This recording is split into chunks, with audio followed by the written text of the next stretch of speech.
Sa Lafayette College, biniyay na itanim, ngiti ng pag-asa sa gitna ng dilim.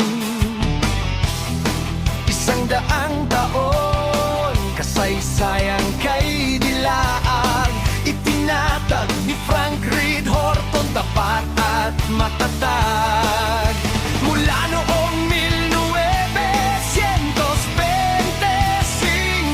sumulo ng kapatiran, hinding-hindi hihinto.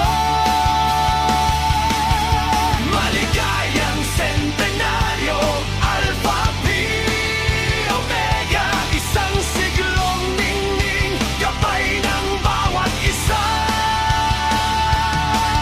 Sa Luzon, Visayas, hanggang sa Mindanao, pangalan mo'y dakila, laging sumisikat ang araw. LFS ang aming sumpang tangan, habang buhay na maglilingkod sa bayan.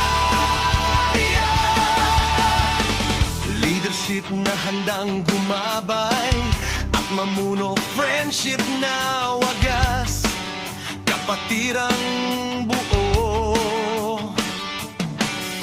service na alay sa kapwa at daigdig, pag-ibig na